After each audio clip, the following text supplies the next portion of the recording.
Before we begin, let me tell you this video isn't for everyone. No flashy edits, no hyper-stimulated nonsense, just actual ideas. Only 30% of viewers make it to the end because this isn't brain rot. If you do, you're part of a rare few in today's short attention span wasteland. You think deeper, you focus, you're probably going to do great things. Now, if you want to support content that respects your brain, try Audible free for 30 days using my link in the description, or use my affiliate link when you buy a book. It costs you nothing but helps a lot. Let's get started. Rising to the top of an organization isn't always about having the highest IQ or the most advanced degree. Often, it comes down to how you think, how you act, and how you position yourself when no one's giving you instructions. The corporate world rewards discipline, clarity, initiative, and political awareness, but not always in the ways people expect. What actually gets noticed, promoted, and rewarded tends to be practical, often unspoken, and shaped by culture as much as competence. Success favors those who understand how decisions are really made and who consistently show up ready to lead, whether or not they've been asked. Take control before someone else does. In every organization, the people who move up are the ones who understand that no one else is going to map out their careers for them. Waiting for HR to hand you a development plan or for your manager to notice your potential is a waste of time. Companies are rarely thinking about your next role. They're focused on today's problems. So if you want a leadership position, you need to build the path yourself. That means understanding where power lives inside the company and how people actually get promoted, not just how they're supposed to. Sometimes that depends on working in a specific division, having a particular background, or aligning with the culture of the current leadership. Your job is to figure out what that is and decide whether you can match it. If you can't, it may be smarter to change companies rather than waiting for things to change around you. But having a strategy only works if you take action when the moment comes. That includes saying yes to requests from senior leaders, even when they seem beneath you or outside your comfort zone. It shows reliability, and that matters more than title or background. It's also why having clear goals is so important. People who know what they want are far more likely to spot the opportunities that will get them there. And they don't let the absence of perfect timing hold them back. They're always in motion, always building toward the next step. The real advantage goes to the people who treat their careers as something they manage, not something that happens to them. And to those who understand that influence starts with results, not opinions. Next, we'll look at why getting results is what really moves you forward, and how actions speak louder than anything else at work. Results are the fastest way to stand out. A lot of people spend time crafting the perfect pitch, the cleverest memo, or the smartest sounding idea. But the people who actually move up are the ones who consistently get things done. In most companies, real execution is rare. Deadlines slip, ideas stall, and plenty of effort goes nowhere. That's why delivering results is such a powerful way to stand out. When you build a reputation for following through, people remember, and they come back to you when it matters. The first step is always to do what you say you're going to do. That sounds basic, but most people don't follow through with it. They forget, get distracted, or quietly back out when things get hard. If you consistently follow through, even on small promises, you'll quickly earn a reputation for being reliable. And that reputation builds trust with people at every level. It also helps to choose moments to shine when the impact is visible. Whether that's leading a big meeting, solving a difficult problem, or stepping up when others hesitate, it's the consistent effort behind the scenes that makes those moments count. Another way to rise quickly is to go beyond the minimum. Make one more call when others stop, edit one more draft before submitting. The small extra effort adds up, and often it's what separates strong contributors from average ones. And while it's important to work hard, it's just as important to give credit. When you make other people look good and highlight their contributions, they're more likely to want to work with you. And leaders are more likely to see you as someone who builds strong teams. That kind of momentum, built on action, not promises, sets the stage for the next step, which is all about positioning yourself where that effort will actually get noticed. Put yourself where the attention is. In most companies, the people who get promoted aren't always the smartest or the most experienced. They're the ones in the right roles, doing work that matters to the people making decisions. That means choosing jobs that are visible, valuable, and tied directly to results. The best way to do that is to focus on roles that generate revenue or have a direct impact on business outcomes. Sales, product leadership, operations, these are the positions that attract attention from the top because they're tied to performance. Support roles, on the other hand, often operate behind the scenes, and even great work there can go unnoticed when promotion decisions are made. Money also plays a role in visibility. Higher paying positions usually come with higher expectations, but they also come with more exposure. A better paid job means your work is more likely to be tracked by senior leaders. That extra visibility puts you on the radar when leadership roles open up. So if you're ever deciding between two jobs and one pays more, even slightly, it's often the smarter long-term move. Put simply, visibility is about what you make visible to others. If you lead a team or run a department, bring in senior leaders to see your people in action. Create opportunities for recognition, not just for yourself, but for those around you. A quick visit from a senior executive where they thank someone by name for a specific contribution can leave a lasting impression on everyone involved, and they'll remember who made that moment happen. Being seen by the right people is powerful, but it's only part of the equation. The next step is acting like a leader every day, even before you're given the title. That's where real influence begins. Act like the leader before you get the title. Titles don't make people into leaders. Leadership starts long before anyone calls you CEO or even manager. What gets noticed is how you act when no one's asking you to lead. That includes the mindset you bring to your job, how you work with others, and how seriously you take the business itself. The people who rise are already thinking like owners, and they care about results in the same way an owner would. That means putting the customer first, staying connected to real business problems, and stepping into challenges before they become someone else's responsibility. One of the simplest ways to signal that mindset is by focusing on customers, because that's where real value is created. People who consistently work to get and keep customers in any role are more valuable than those who operate in a bubble. You don't have to be in sales.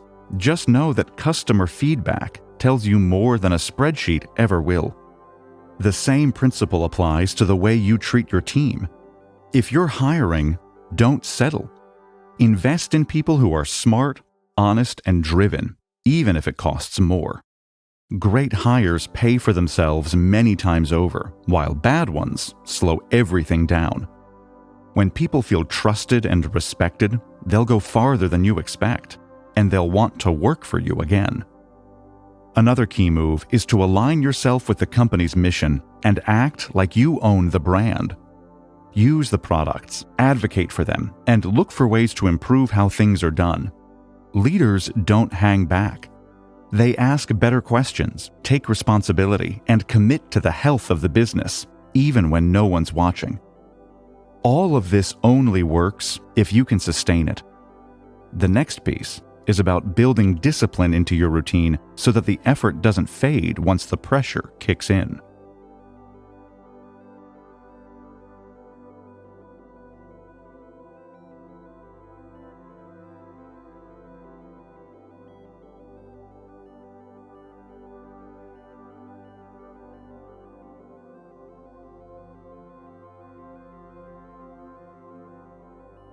Discipline is a competitive advantage. If you look closely at the people who rise fastest, consistency shows up again and again. Building discipline into your day creates an edge by helping you stay sharp and focused. Small, daily habits add up quickly, especially in a work culture where many people are overwhelmed or unfocused.